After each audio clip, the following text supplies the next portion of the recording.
Энэ удаагийн дугаартай маань MCS Coca-Cola компани хамтран ажиллаж байна. MCS Coca-Cola компани 2030 он гэхэд борлуулсан бүтээгдэхүүнийхээ бүх савыг цуглуулж дахин боловсруулах зорилт тавиад байгаа лээ. Тэгвэл тэд энэ зорилтынхаа хүрээнд түүхийдээс эцсийн бүтээгдэхүүн хүртэл Монголдо 100% дахин боловсруулсан савлгаатай бүтээгдэхүүнийг зах зээлд тун утгагүй танилцуулах гэж байгаа юм байна шүү. Монгол тоогоо хаягдлын менежмент Английн хаягдлыг үйлдвэрт нийлүүлэх тогтолцоо хөгжөөгүй байсны улмаас энэ ажил эхэндээ олон хүндрэл сорилтуудтай тулгарч байжээ. Тиймээс MCS Coca-Cola компани 2022 оноос эхлэн Монгол орон даяар хуванцраа ангилах дадал суулгахаар олон ажлыг өрнүүлсэн үр дүнд өнөөдөр хуванцраа ангилан хаядаг хэрэгслийн тоо өссөөр байна. MCS Coca-Cola компани зүгээс энэ бүх үйл явц туулсан замлаа хуваалцахаар 100% хүрэх замлал компанид ажлыг эхлүүлсэн бөгөөд хэрв та бүхэн маань ч гэсэн энэхүү ажлын нэг хэсэг болохыг хүсч байвал Монгол Улсын боловсролын сургуулийн автобусны хойд буудал дээр байрлах 100% хүрэх замлал үзүүлэлттэй очиж танилцаад хуванцар цуглуулах уут авч хуванцраа цуглуулад хүлээлгэж өгөөрэй.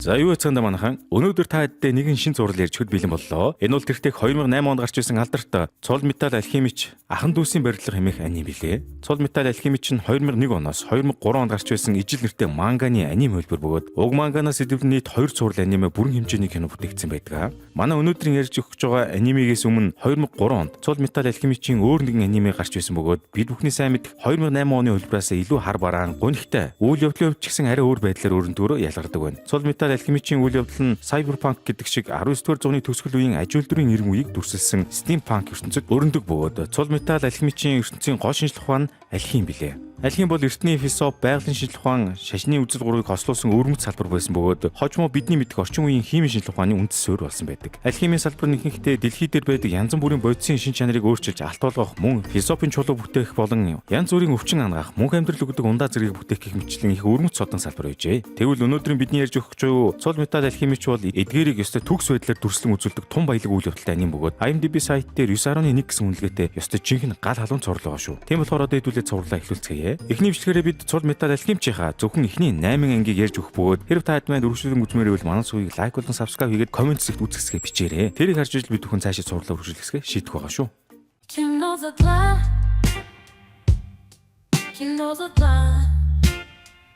Нэгдүгээр анги. Ингээд аниме аль биесээр эхлэхэд бид нэгэн орой хин нэгэн итгээд Амистрис улсын Төв хотын гудамжинд хувиргалтын тойрог зуран суугаа хэсгийг олж харваа. Жохом энэ хувиргалтын тойргийн ачаар алхимчид янз бүрийн зүйлсийг хувиргаж өөр зүйлсийг бүтээж чаддаг гэжээ. Тэгсэр удлаг үзэгсэлэгдэхэд Амистрис улсын Führer эзэн хаан Брэдли ч одоо зүүн цэргийн штабын ахлах хурандаа Рой Мустанг буюу дөл алхимчийг дуудан ирүүлдэг ба түүнд хөлдөөгч алхимч хэмээх оргот литгэдийг барих тушаалыг өглөө. Тэр хөлдөөгч алхимч гэдэг байгаа нөхөр нь саяны ангийн ихэнд гардаг хүүтэн царайтай гар юм байна л да. Ингээд Мустангч одоо хөлдөөгч алхимчийг баривчих даалгавар авсны дараагаар төрийн алхимч болоод удаагүй нэгэн хүүг дуудан ирүүлв. Энэ бол цул металл алхимч хэмээх Эдвард Элрик бөгөөд тэрээр өөрийн дүү Альфонс Элрикийн хамтаар анхныхаа даалгаврыг гүйцэтгэхэд бэлэн болсон байв. Яа бас гал эхэлж байна шүү. Ингээд үүний араас үзэгсэлдэхэд өнөө хөлдөөгч алхимч буюу Төв хотод баахан хүн амтан руу дайраад нэг бол буцалгаж эсвэл хөлдөөж алж уу хэсэг гарч эхлэв. Хөлдөөгч алхимч маань ус юм уу шингэн агуулсан зүйлсийг өөрийн хүснээр өөрчилж чаддаг юм байна л та. Гэсэн ч энэ нөхөр нэх удаа ингэж алж чадаад явж чаддгүй бөгөөд нэх хөдөлгөө манай цул металлч гарч ирэнгүүтээ нөгөө гартаа чинь шууд тулахаар болж өөрийгөө ямар ч хувиргалтын тойроггүй алхимийн хувиргалт энтер хийж чаддгаа гайхуулж гарлаа. Уг нь бол алхимчид заавал хувиргах тойрог ашиглах шаардлагатай байдаг ч эдэд тийм шаардлага байхгүй. Түүний цаана ч их том учир үйдэ. Тэгсэр удалгүй тулаан дундуур хөлдөөгч алхимч эдийн гарнаас нь барин авч түүнийг буслахж алах гэсэн боловч тэр нь бүддгүү бөгөөд учир нь эдийн баруун гар чинь хиймэл механик гар үйл яах вэ? Айхтар гэж. Ийхүү эд ч аалын хамтар гарч ирээд өнөө хөлдөөгч алхимчид өөрийнхөө нэр алдрыг хэлээд их педэр зогсож байтал хөлдөөгч нөхөр аалыг харчингуудаа амарлаг төмөр дуулга энтертэй болохоор цул металл алхимч байна гэд андуураад наачлаа. Тэгэхээр тэр үед нь эдч өөш би цул металл алхимч байна гэд бөөн уурлаад ил цаад нөхөр нь чи юу энэ тагчгар нөхөр үү гэж мэгээд эдийн уурыг хүргэж байгаад хэдэн талаасаа чулуун хан шахуулаад гар гарцгүй болж байгаа юм аа. Даан чихт аруулзаад байсан юм аа. За үүний араас эд үг нь хөлдөөгч алхимчийг цэргийн төлөөлгөн өгсөн боловч цаад гар нь нэх удалгүй шалбааг үсэг ашиглаад цухтаачдаг наасан. За түүний дараагийн үзэгсэлэгтүүд эд ч хурандаа Мустанг дээр ирээд уулзаад байж байгаа ба энэ үеэрээ өнөөдөр ирсэн хөлдөөгч алхимчийн талаар мэдээлэл аваа сууж байв. Энэ хөлдөөгч алхимч гэдэг нөхөр чинь уг нь өмнө төрийн алхимч байсан боловч Ишибалын иргэний дан гэж айхтар дайн дайжны дараагаар цэргээс гарч тусдаа гарсан юм байна л та. Ингэж эд аал хоёр ч яг хэрэгтэй юмаа сонсоод байж хурандаа Мустангийн гал хам дэд хурандаа Мейс Хүйс гээд төвийн штабд ажилладаг нөхөр гинт дайраад орж ирдэг ба. Уг нь амхандаа найзгаа энд ирсэн сургаар мэдэх гэж орж ирсэн ажээ. Гэсэн ч дэд хурандаа Хүйс манай Элрикийн ах дүүсийг харангуйтаа сүйд болж очиж гар хөлийг нь барьж аваад бүр сүйдээ давраад орой гэртээ авч шоол унд өгөөд бүр хонуулахаар болчихдаг наасан. Эдийн хүмүүс яагаад ингэж их мэддэг шалтгаан нь манай хүн чинь төрийн хамгийн залуу алхимч болсон юм байна шүү дээ. Одоо чадаж байгаа юм дарга байхгүй шүү дээ. Ингээд үүний дараагийн үйл явдал гарч эхлэхэд Элрикийн ах дүүс маань дэд хурандаа Хүйсийн гэрт яваад очтол Хүйсийн ганц охин Элисач айлыг харангуйтаа арай том биетэй болохоор нь ах гэж удаа дахиад л эдийг намхан гэ шоолж гарваа. Тэгээд түүнээс болж манай эд ч бөөн уур болоод гэрт нь явж орж байгаа юм чинь. Тиймхүү хөөсийн гэрт сайхан хоол жундлаад байж байтал хөөс чинь аалыг яагаад дуулгаад тайлаад хоолоо идэхгүй байгаа талаар асуудал эд гинт сандраад аал яг одоо алхимийн дадлага хийж байгаа болохоор идэж чадахгүй энэ төр гэд бодлоо сайхан бураад өглөө шүү. Айхтар гэж. Яг үүндээ аалын өмссөн байгаа энэхүү дуулга нь хоосон бөгөөд эд 3 жилийн өмнө аалын сүнсийг энэ дуулгатай өөрийн цусаар тамга хийж байгаад холбосон гинэ. Энэ талаар дараагийн ангид дэлгэрэнгүй гарна. Ингээд удалгүй шүн дундуулж үзэсгэлэхэд өнөө хөлдөөгч алхимчин шорон руу нэвтэрч ирээд хөрөн улаан алхим чимийг хоригдолтой уулзаад өөрийнхөө талд уруулан авах гэж оролцсон цаатхан зөвшөөрдгүү наасан. За энэ маргааш өглөө болоход хөлдөөгч алхимч дахин хэд хэдэн хүнийг алсан байдаг бөгөөд Элрикийн ах トゥ ус хурандаа мустаг нар түүнийг тасралтгүй мөшгсөөр л байлаа. Энэ зур хөлдөөгч алхим хот даяар баахан хувиргалтын тойрог зураад явж байдаг бөгөөд яг тэр үеэр өөр нэгэн алхимчтэй тааралдлаа шүү. Тэр бол хүчит гарт алхим чимээх очтой хошууч Армстронг байлаа. Юун амар булчинтэй нөхөрөвдөө. Үүнтэй зэрэгцээд Элрикийн ах トゥ ус ч гэсэн хөлдөөгч алхимчдэр яг хурж ирээд цаад нөхөр нь дахиад л зогтоочдөг ба ингэж муур хулганд болтлоо хөдөлсөөр байгаад нэг мэтгэл шүнөөрэ болов. Тинхүү орой болсон хойно хөлдөөгч алхимч яг сэтсэн зүйлээ хэрэгжүүлэх гээд үжил хурандаа мустан гараад ирдэг бөгөөд нэвээр ярилцаад болиулах гэж үтсэн ч энэ нөхөр ямар ч буулт хийж өгсөд л байсангүй. Тэгэхэд нь урандаа мустангч өөрийнхөө алхимийн чадвараа ашиглаж агаарыг гал болгон хувиргаад хөлдөөгч рүү галаар төргсөн боловч хөлдөөгч алхимч ус ашиглан мустангаас зугатааж өөрийнхөө төлөвлөгөөг эхлүүлэхээр хувиргалтын тойрог дээр очтол ээд гарч ирээд зогсоох гэж үзлээ. Гэвч хөлдөөгч алхимч аль хэдийн хотыг хамарсан хувиргалтаа эхлүүлж Брэдли хааныг алан талан болонгуудаа мангар том мөс гаргаж ирээд хааны байрладаг цайз руу яваад өглөөдөө бадзарвна гэж. Тэр үеэр нь Элрикийн ах トゥ ус маань хөлдөөгч алхимыг зогсоох гэж ёстой үүлээ үздэг бөгөөд хөлдөөгч алхимч эдийг гиндүүлж байгаад аал руу дараад алах гэтэл аалын дуулга нь ховоосон байдаг насан. Ингээд хөлдөөгч алхимч маань үүнийг олж мэдэнгүүтээ эд аал хоёрыг 20-той зан үйл үлдсэнийг нь ойлгодог ба тэрүүгээр нь баахан даапаалж ярих ярихгүй мэрж байгаад эдэд алуулангаа алдаж байгаа юм чинь. Гэсэн ч хөлдөөгч алхимч маань бууж өгөх янзгүй ямар ч ус байхгүй хад л цусаа хөлдөж мөлдөгөөд эдтэй алцаад л яваад байдаг ба өөрийнх нь хувиргалтын улмаас Брэдли хааны ордон ч хөлдөж шиглэлээ. Тэгсэн ч сүүлд нь хөлдөөгч алхимч маань Брэдли хаантай өөртөө тулахад Брэдли хаан энэ нөхрийг өсөж зажлахгүй зэлгэж шууд газар дээр нь гараач хөдөлгөлгүй алаад ячив. Үүнтэй зэрэгцээд хурандаа мустангч хошууд Армстронгтой нийлэн хөлдөөгч алхимчийн хувиргалтыг зогсоож амжив. За тэгээд ангийн төгсгөл болоход нэгэн үл таних эмэгтэй уцаар яринга хөлдөөгч алхимчийг үгсэн талаар сонсоод байж идэг бөгөөд Элрикийн ах トゥ ус маань юутай л орооцолдох гээд байна да. 2 дугаар анги. За тэгсээр үүний араас 20 дугаар анги эхлэхэд Элрикийн ахын дүүс зүүн бүсийн Лёр хэмээх хотуудыг нэгэн санваартантай уулзахаар зам гарсан байлаа. Олон даргасан ярианы дагуу тэрхүү ламтан алхимийн эквивалент солилцооны хуулийг эвдэн оргуу хоосноос хүссэн зүйлийг бүтээж чаддаг гинэ. Алхимийн эквивалент солилцооны хууль гэдэг нь чи альваа зүйлийг бүтээхийн тулд түүнтэй тэнцвүүц зүйлийг өгөх ёстой гэсэн хууль юмсан ч. Алхимийн эквивалент солилцооны хуулийг эвдэж чадах цоргант зүйл бол манай Элрикийн ахын дүүсийн хайгаад байгаа философчин чулуу бөгөөд зөвхөн түүний ачаар л эд аал хоёр ч өөрсдийн биетийг ямар нэгэн зүйл золиослохоор буцаан авах юм байна л да. Тийм болохоор л манай хоёр тэр чулууг олж авахын тулд уухгүй явж байгаа нь нээж. Ингээд үүний араас үзэг солилцсны дараа Элрикийн ах トゥ усын баг бах үеийн гарч эхлэвэ. Аал эд хоёрыг баг бахт аав нь хайж явсан бөгөөд манай хоёр угийн баг бахасаа л алхимийн эрдэмт суралцаж хурган хувиргалтуудыг янзын хийдэг гэжээ. Тэгсэр удалгүй Элад хоёрын ээж Триша Элрик тэр жилийн зун гэхэд өвчнөр бурхан болжээ чаваас. Ингээд үүний дараагаар Элад хоёрт хөршийн Пиноко эмээ болон түүний аж охин Винригээс өөр гэр бүл гэх хүмүүсгүй болов. За үүний дараахан Эд аал хоёр ч гэсэн нэгэн мундаг алхимч эмэгтэйд шав орсон бөгөөд цаашлаад алхимийн ухааныг бүр илүү дэлгэрэнгүй судалж үзээд сүүлд нь бүр алхимчдийн хийх ёсгүй хамгийн хориотой зан үйлийг хийхээр шийдэж. Тэр нь юу байсан бэ гэхээр хүний хувиргалт. Ингээд нэгэн орой Элрикийн ахын дүүс хүнийг бүрдүүлдэг бүхий л химийн бодисуудыг цуглуулж байгаад хувиргалтын тойрог дотор оруулан өөрсдийнхөө ээжийг буцаан амьдлуулахыг оролджээ. Гэсэн ч энэхүү хориотой зан үйл нь бүр эхнээсээ л буруугаар ирж хувиргалтыг эхлүүлсний дараагаар нэг удалгүй нэгэн том авраг нүд гарч ирэн Элад хоёрыг хоёулангийн үл мэдэх газар руу авч явсан гэж. Юугаар ч оролцсон юм дээ. Үүний дараа Эд нэгэн үл мэдэх газар ирдэг ба тэндээ үнэн гээд бурхан шиг зүйлтэй уулзлаа. Энэ үед үнэн ч Эдэд хэлж байгаа юм. Би бол чи хэмээн хэлсний дараагаар Эдийг үнний хаалга гэх зүйлээр оруулж түүнд алхимийн тухай бүхий л мэдлэгийг харуулжээ. Тэгж үнний хаалгаар орсны дараагаар Эд ч хүнийг алхимийн тусламжтайгаар бүтээх боломжгүй бишийг ухаарч үүнээс дахиад нэг удаа тэр хаалгаар оруулж өгөөч гэж гуйсан боловч үнэн Эдийн саналаас татгалзаж харин ч оронд нь түрүүний үнний хаалгын харуулсны төлбөр болгож зүүн хөлийг нь авчээ. Энэ ч л одоо алхимийн эквивалент солилцооны хууль шүү дээ. Ингээд Эд буцан сэрэхэд түүний нэг хөлөнд тасарсан байсан бөгөөд аалч тэр чигээрээ бүр алга болсон байв. Ядаж хаад манай хоёрын бүтээсэн зүйлс нь хүн хич хэцүү аимшиг мангас байв. Ингэж Эд өөрийгөө маш буруу зүйл хийснийг ухаарч аалыг буцаан авчрахын тулд өөрийнхөө баруун гарыг залиусэлж гэрт байсан төмөр хувийн дээр өөрийнхөө цусаар тамга зурж аалын сүнсийг буцаан авчран тэр хувигт олдвжээ. Ямар амар хүүхдүүд вэ. Тиймхүү үүний араас үзэг солигтод бид хурандаа мустанг болон түүний гал хам дэд хурандаа Хвесийг олж харлаа. Энэ үед хурандаач мөн адил 4 жилийн өмнө Элрикийн ахын дүүстэй анх хэрхэн уулзж байсан үе дурсав. Элрикийн ахын дүүс нь хүний хувиргалтыг үлдэн аимшиг нүгэл үүдсний дараагаар хурандаа мустанг Элрикийн ахын дүүсийн амьдардаг тосгонд нэгэн сүрхий алхимчтай уулзахаар анхлан иржээ. Тэгжил энэ үед хурандаа мустанг өөрийн туслах Ризатай хамт Элрикийн ахын дүүсийн үлдсэн аимшиг зүйлийг олж мэддэг ба эхэндээ Эдэд баг зэрэг уурсан ч сүлд нь бисээ буцаан олж авчрахын тулд төрийн алхимч болох саналыг тавьсан аж. Ингээд үүний дараагаар Эд хажуу өршин Пиноккио эмээ болон Винригээр Аалын төлөөсөнд явуулсан баруун гараа болон үнний авсан зүүн хөлөө хиймлэр хийлгүүлж механик болгон төрийн алхимч болохдоо бэлдэж эхэлсэн аж. Дээрээс нь Эд өөрийгөө үнний хаалгын цаатахыг харсан учраас хувиргалтын тойрог ашиглахгүйгээр алхим ашиглаж чаддаг бас нооч мэдв. Тэгж өрдөө жилийн дотор Эд эргэн хөл гартай болж төв рүү орж ирэн төрийн алхимчийн шалгалтыг өгч хамгийн залуу төрийн алхимч болжээ. Ёстой нэрээ төрцөн алхимч юм да. Ингэж үүний дараа 3 жилийн турш Эд Аал хоёр хурандаа мустангийн доор ажиллах болсон ба Эд ч энэ бүхнийг эргэн санаа сууж байх зур манай хоёр хэдийн зорьсон газар болох Лиор дээр хүрэлцэн ирсэн байв. За ингэж 3 дугаар ангиллэхэд Фисопын чулууны мөрөөр явж өвөө Эд Аал хоёр ч явн явсаар зүүн хэсгийн Лиор хотод хүрэлцэн ирлээ. Лиор хотыг үндсэндээ хотын эцэг ламтан Корнелио удирдаг бөгөөд энэ ламтан ч Лиор хотын ард иргэдэд нарны бурхан Леотогийн сургаалыг айлдаж түүний хажуугаар алхимын тусламжтайгаар янз бүрийн ижидийг үзүүлдэг байвал яах вэ? Сүрхий лам байх нэ. Ингээд Эд Аал хоёр ч юун түрүүнд хүрэлцэн ирснийгээ дараа нэг цайны газраар дайраад гарахдаа радиог нь санаанд хөвлөж хайчаад засаад өгөх гэтэл хажууд нь байсан хүмүүс манай хоёрыг Лето бурхны ижид ашиглаа гэд шүтэж байгаа юм чинь. Алхим гэж мэддэг хүмүүс юм уу хаашаа. Үүний дараагаар Эд ч өөрийгөө хүмүүст цул металл алхимч байна хэмээн танилцуулсан боловч хүмүүс дахиад л өндрөөр нь Аалыг гэж андуураад Эдийн уурыг хүргээд хаялаа. Үтгэхгүй нэрэ. За түүний араас Элрикийн ах дүүс Корнелио ламтны талаар мэдээлэл олж аваад Лир хот дахь өнөө айхтар нарны бурхан Летогийн сүмд явсан очив. Тэгэхдээ манай хоёрч тэнд нарны бурхан Лето залбираа сууж исэн Роуз хэмээх эмэгтэйтэй танилцлаа. Роуз өөрийн найз залууг алдснаас хойш Лето бурхны шашинд орж өөрийнхөө амиа алдсан найз залууг буцаан авчрахыг бурхнаас өдөр бүр хүсдэг гинэ. Гэхдээ тэгээд үүнийг олж мэдсэний дараа Эд ч өөрийнхөө амталсан гашуун туршлагын дагуу хүнийг буцаан амьдруулж болохгүй талаар хэлэх гэж оролдов. Гэсэн ч Роуз Эдийн хэлсэн зүйлийг хотлоо. Энэ бол бурхны доромжсон хэрэг гэж мэгэд сонсохыг хүсдэггүй наасан. Тэр эцэг ламтан ч хүмүүсийг бол янзын мухруулсан байгаамаа. За тэр зур эцэг ламтан Корнелио ч Элрикийн ахын дүүс нь хотод хүрэлцэн ирснийг сонсоод тэдэнд манай төлөвлөгөөг мэдүүлж болохгүй. Энэ муусан цэргийн ноход юу шинжилж байгаа юм бол гэсэн их Петр зогсож байгаамаа. Энэ ламтан ч их том лам юм аа. За түүний дараагаар үзэгсэлэгтод эцэг ламтан ч Элрикийн ах дүүстэй уулзахаар болж манай хоёрыг Рүцтэй хамт цуг нэгэн гяндан шиг юмд оруулж ирснээр алан тал нь боллоо шүү.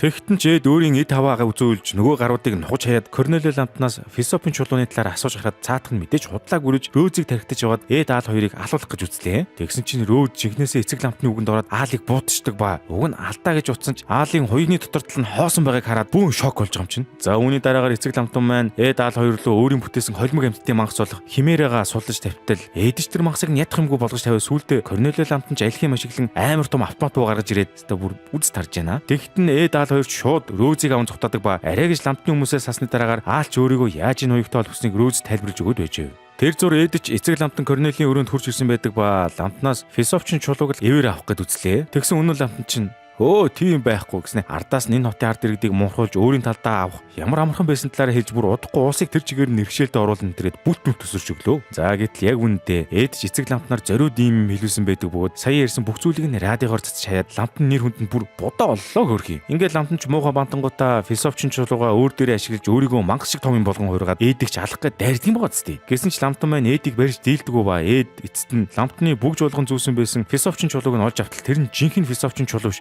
чулуу байж таарва. Ёстой атгаж аваад л алдлаа да. Ийхүү Эдч ламтныг буулгаж аваад хүмүүс гарч ирэхэд Рөөзч бууга Эд рүү чиглүүлээд түүнээс чулууг авах гэсэн боловч Эд ингэж хэлж байгаамаа. Хүнийг хизээж буцааж амьдруулна гэж байдаггүй маа Рөөз. Одоо ууг гашуугасаа сал гониглож суухын оронд босож урагшаа алах гэж хэлвэ. Үүний дараагаар үзэгсэлэгтод Лиор хотч бөөн бослого өмнө дэгдэж манай ламыг эсэргүүцэд бөө юм болдог ба ламтч тэр зур муу усны сугаар явж байхдаа өнөө нэгдүгээр ангийн төгсгөлд гарсан сүүлээ идэж бөө могон шивэстэй хүмүүстэй уулзлаа шүү. Тиймээс ламтч тэр үеэрээ энэ хоёрыг эсрэг муухай томорч гартал тэн зогсож байсан эмэгтэй ламтныг шууд гараа урчаачиг болгож хуургаад алаад ичүүл яах вэ? Базар дээр гэж. Саяны хоёр нөхрийн эмэгтэйг нь тачаал гэдэг бөгөөд харин ламтныг идэж бөө халзан бүдүү нөхрийг ховдог гэдэг юм шүү. Ингэж ламтч алуусны дараагаар цогцыг нь бүдүү нөхөр иддэг ба ямар өчтэй хүмүүс юм бол доо бурхан гэж.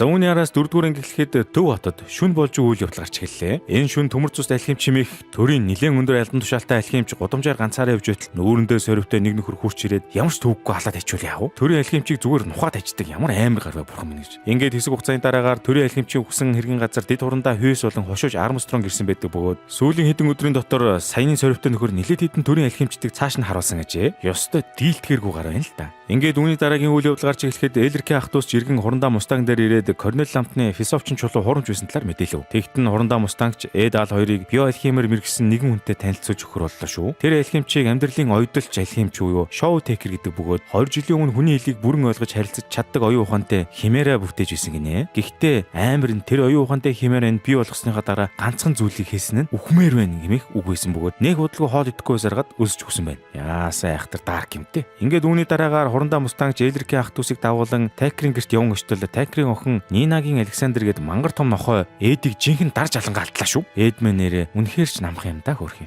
За үүний араас ноён Текер Элрикийн ахын дүүстэй танилцаж тэдний юу хийсэн талаар сонсомогцоо өөрийнхөө судалгаануудаа үзүүлэхийг зөвшөөрлөө шүү. Иймээс дараагийн хэсэг эхлэхэд Элрикийн ах дүүс маань ноён Текерийн судалгаануудыг бүгдийг нь үз судлаад байж байтал Текерийн охин Нинач Элрикийн ах дүүсээс маань садалгүй тоглох гэдэл байлаа. За тэгсээр маргааш өдөр нь болоход Эдч ноён Текерийг бүхэл өдөржингөө ажиллаад охиндоо гарах цаг байдгүйг нь сонстол өөрийнх нь аав нь бас тийм байсан санаанд орж Нинатай ёстой шаваагаан хандлт тоглож байгаа юм чинь. Эдэл хоёр чинь ер нь бол хүүхдүүд юм байгаа штэ хөрхий. Энэ зүр ноён Текер ч удахгүй бол алхимчин шалгалтандаа бөөн стресс болоод үйждэг бөгөөд тэр шалгалтыг давж байж төрийн алхимч хэвээрүүлдэг ажээ. Хамгийн сүүлд 2 жилийн өмнө ноён Текер нөгөө айхтар ярьдаг хэмээрээга бүтээж шалгалтаа давсан ба харамсалтай нь энэ удаа дахин түн шиг ярьдаг хэмээрээ хийж чадахгүй л. Ийхүү Элрикийн ах дүүс жорой болж харих болоход ноён Текерч охиндоо маргааш өдөржингөө хамт цуг тоглохоо амлалаа. Юу сэтэд байгаа юм бол доо. За ингээд маргааш нь болж Элрикийн ахын дүүс иргэн Текер дээр хүрээд иртэл Текер урчин дахин нэг удаа амжилттайгаар оюун ухаанд химээрээ бүтээсэн байдаг ба тэр нэг тийм нохоо шиг амтан байлаа. Тэгтэл яг тэр үед нөгөө химээрээ чинь Эдийг том ах Эдвард гэж дууддаг ба яг тэр мөчт нь Эд одоо Текер өөрийн охиноо өнөө том нохоо болох Александертайгаа нийлүүлж хуурган химээрээ болгосон гэдгийг нь ойлголоо. Текер 2 жилийн өмнө бас эхнэрээ ингэж хуургаад төрийн алхимч болсон бөгөөд Текер төрийн алхимч болохын өмнө нэлээд хэцүү амьдралтай байсан ба дахиж тийм болохгүй гэсэндээ эхнэр охин хоёроо аимшигт мангас болгон хуургасан байвал яах вэ?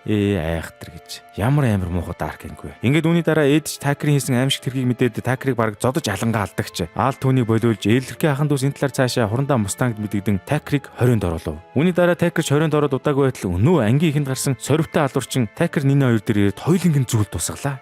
Бурхан минь гэж. За энэ үүний дараагийн анги хэлэхэд Эдмэн хар үрээр химээрээ болж хөрсөн Нинаг зүүдлэг хар дараад босч ирлээ хөрх юм. Эдмэн уг нь дөнгөж 15 настай байгаа юм штэ зайлвал. Энэ маргааш өдөр нь болоход Эд аал хоёр ч хурандаа мустанг дээр очтол хаалгыг нь мустангийн хүмүүсийн нэг дэслэгч Риза онгойлгож ах дүүст өнгөрсөн шүн Нина Текерийн хамт алгацсан талаар дуулгав. За тэр зур Леор хотод нөгөө алуулсан эцэг ламтан Корнелио чинь дахин гарч ирээд цэрийнхний эсрэг бослог өдөөж бөөн алан хидан хэлүүлээд байж байлаа. Тэгтэл яг үүндээ ахин өөр Уроборос буюу сүүлийн эдвч могон шивэстэй хүн эцэг ламтны дүрд орон энэхүү бослогыг эхлүүлсэн болж таарав. Энэ гурав нөхрийг атаархал гэдэг бөгөөд тачаал ховдог гих хоёроо бодвол өөр хүмүүсийн дүр төвөрдөг чадвартай ажээ. Энэ зур зүүн штаб дээр Мустангч Армстронг болон дэслэгч Риза дэд турандаа Хүйс нартай хамт цуг өнөө айхтар сорвтой алуурчин гэдлээр ярилцаа сууж байв. Энэ үеэр Армстронг Хүйс хоёр түрүүний сорвтой нөхрийг аль хэдийн 5 төрлийн алхимчийг зүйл тусгасан талаар хэлдэг ба бүр сорвт гэд нэр өгсөн байлаа. Хамгийн сонирхолтой нь сорвт зөвхөн төрийн алхимчдыг алж байгаа бөгөөд яг энэ үед үүнийг сонсон Мустангч цул металлын талаар санаж түүнийг аюулд орсныг ойлголоо шүү.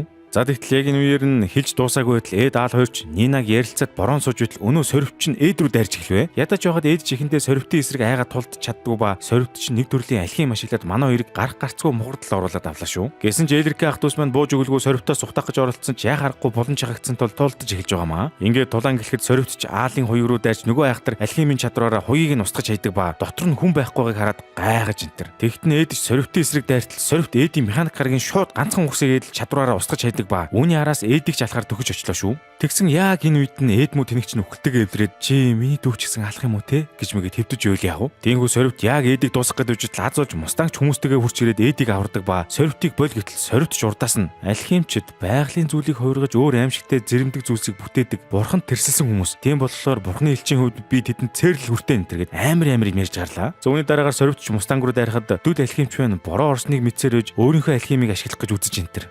Яагаад гэвэл Мустанг Бэйлийн дээр хувиргалын тойргоор агарыг хувиргаж гал болгодог ба Бэйлийн норцсон байгаа үед яаж гал гарах вэ те? Тэр үед нь дэслэгч Риза Мустангийг аварч араас нь Армстронгч орж ирээд сорвттэй тулдж байгаамаа. Тэнхүү хоёр дахь тулаан гэлэхэд сорвтч Армстронгийг арай барьж идэггүй ба тун удалгүй сорвтч тулааны үеэр нөгөө амарлаг хар нүдний шилэн унгаагаад тагартал. Эд Мустанг тэрэд сорвтыг цайвар үстэй улаан нүдтэй жибал хүн гэдгийг нь олж мэдэв. Ингэж сорвт маань ичлэгдэнгүүтээ шууд доошоогоо нүх гарган зүхтаагаад явдаг ба үүний араас аалч одоо Эдийг та юугаа гээд үхэх гээд тэнд твцсэн юм. Зүхтахгүй гэснээр юу хийж байсан ингээд толгой төрөгөө загнаж гарлаа. Угаасаа аалын ч зөвлөдөө. Ингэж манай хоёр баг зэрэг ам өрөөсөн боловч эцэст нь эвлэрч зүүн штаб дээр ирсэн хойноо Мустанг тэдэнд Ишибалын иргэний дайны талаар ярьж өгөв. Манай хоёрыг хүүхэд байгаад Аместрес улсын зүүн хэсэгт байх Ишибал үндэстний газар нутгийг цэргийн хүчээр нэгтгсэн ба үүний дараагаар маш том иргэний дайн болжээ. Энэ үеэр Хаан Брэдлич төрийн алхимчдыг дайшлан Ишибал том хэмжээний устгах ажиллагаа явуулсан бөгөөд үр дүнд нь асар олон гэмт зэмгүй хүмүүс амиа алдсан ажээ. Жохом ийм учраас сорвт төрийн алхимчдыг алаад байх магадaltaй ажээ. За тэгээд сорвтын талаар мэдээлэл авсны дараагаар Эд аал хоёрч гэрлүүгөө буцахаар болдог ба тэнд багын найз Винритэйгээ уулзаж Эд механик гараа засуулахар болов.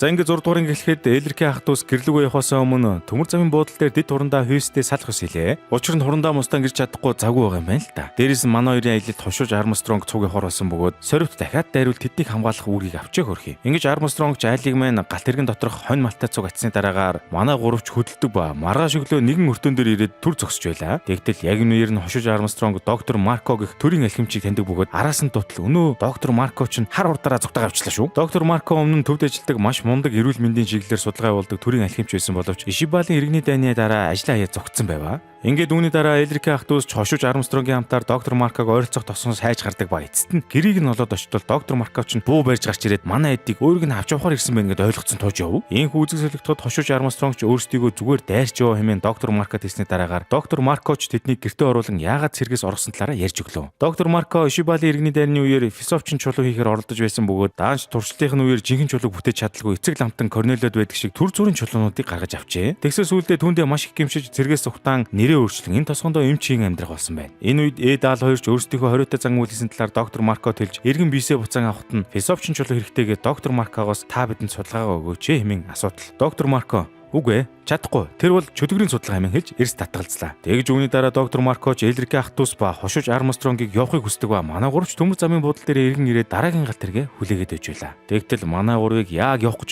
байтал доктор Марко ардаас нь гүж ирэнгүүтээ өөрийнхөө судалгааг хаана нуусан талаарх цаасыг Эдэд өгч магадгүй чи үнний цаана нуугдсан үннийг олж магад хэмээн хэллээ. Ямар учиртай юу хэлж ивдэ бурхан минь гэж. За ингээд үүний дараа доктор Марко ч гэртээ буцаад иртэл өнөө тачаал гэд амар эмэгтэй чинь доктор Маркогийн гэрт ирсэн сууж идэг ба хулгаалаад аваад явчихвал яах вэ? Тиймээс дараагийн хэсэг эхлэхэд Элрикийн ах дүүс хошууж Армстронгийн хамтаар эцэст нь гэртээ иртэл Винрид гараа авдуулсан байна гэд баахан зодолваа. Тэгж баахан эрүүний шүл амсны дараа Эд Винригээр 3 өдрийн дотор шинэ гар хийлгүүлэхээр болдог ба тэр зур хошууж Армстронг ч Винригийн эмээ Пиноккогоос хөвгүүдийн амьдралын талаар нь мэдэж авлаа. Элрикийн ах дүүс гэр бүлийн хамтаар Винригийн хажууд амьдардаг байсан ба Элрикийн ах дүүсийн аавтай нь олон жил хамт цуг арх уудаг байсан гинэ. Гэсэн ч нэг өдөр Эд-Ал2-ын аав нь гэр бүлээ орхин явсан ба түүний дараа манай хоёрын ээж нь нас орж нөгөө амир явдал болсон шүү дээ. Харин Винригийн аав ээж хоёр нь мэс заслын эмчнэр байсан бөгөөд Ишибалийн иргэний дайны үеэр амиа алджээ зайлвал. Ингээд үүний дараа Эд ч ээжийнхээ газар дээр очиод иртэл хөвгүүдийн гунигт амьдралын талаар сонссон хошууч маань шалдалж байгаад Эдийг тэвч аваад уйлж унжаад боо юм боллоо гэ бас л хөвгөлтөө хөшөөнэрээ. Ийхүү араас нь Винри ч Эдийн шинэ гарыг 3 өдөр 3 шөнө суун хийж байгаа хэсэг гардаг ба 3 өдрийн дараа Эд шинэ гартаа болж хөлөөч гисэн баг зэрэг сайжруулаад ав. Үүний дараа Эд Аалыг буцаан сэргээд шинэ гар хөлөө туршиж үздэг ба шууд маргааш нь төв рүү хар үрээр явсан доктор Маркогийн судалгааг олж уншиж үзэхээр болж байгаамаа. Ингээд маргааш өглөөнд болоход Винрич эмээтэйгээ Элрикийн ах дүүс ба хошууж Армстронгийг үдэш гаргаж өгдөг ба ингэж энэ удаагийн анги маань гэгээлэхэр дуслаа. За ингээд 7 дугаар анги эхлэхэд Элрикийн ах дүүс ч төв хотод ирээд хүсэн хүлээсэн доктор Маркогийн судалгааг уншихаар иртэл тэрийг өнөө тачаал ховдог гэд хоёр нөхөр аль хэдийн доктор Маркогийн судалгаануудыг хадгалж байсан номын сангийн шатаагаад айцсан байвал яах вэ? Яа, тиймээс түүний дараа зүүн штабын ойролцоо сорвт маань муу усны суугаар зүхтаагаад явж байтал өнөө айхтар ховдог тачаал хоёр сорвт руу дайраад ирдэг ба тэгтэн сорвт шууд баахан дэлбэлж хаяад зүхтаагаад алгууллаа. Ийм хүн дайралтын дараа мустанг чирийн газар очиж үздэг ба тэгтэл яг тэр үеэр нь олонний дунд нөгөө тачаал ховдог хоёрч мустангийг ажиглаа зогсож байдаг ба төв рүү буцан явж эцэгтэй энэ талаар хэлэх ёстойгоо зогсож байлаа да. Энэ зур Элрикийн ах дүүс яхаа мэдгүй зогсож байтал манай хоёрыг маллахаар 2 дугаар дэслэгч Росс болон Түрүүч Прош гэд 2 хүн ирлээ. Харин хошууж Армстронг төв рүү буцаан дутсан байв. Үүний дараа Элрикийн ах дүүсийг Росс Прош 2 дагуулan өнөө шатсан номын санд ажиллаж байсан номын санчтай уулзахаар боллоо. Тинхүү үзэг сэрэгдэж манай дөрөвч нөгөө номын санчин гэрт нь очтол гэрээр нь дүүрэн ном байдаг ба удалгүй аалч явсаар баахан номон дунд хүн дарагдсан байгааг олоод аварлаа шүү. Гүйтгэлтэр дарагдсан хүн Шеска гэд номын санч охин байж таардаг бөгөөд өөрийг нь авсанд баярлалаа сүү дээ. За үүний дараа Шеска ч өмнө нь доктор Маркогийн судалгаа байсан номын санд ажиллаж байсан ч ажил унш ном уншсаар байгаад ажлаас халагдсан байдаг ба түүнээсээ болоод одоо ээжигээ сайн эмнэлэг хэвтүүлэх мөнгөгүйдээ зүдэрч байгаа уйлан барин хэллээ. Гэхдээ тэгтэн Эд ч одоо Шескагийн яриаг таслаад доктор Маркогийн судалгааны талаар сонссон гэсэн асуудал Шеска ч уншсан бүх номоо сандаг байж тараад манай хоёр туслахаар боллоо доо. Вайхтар юм аа.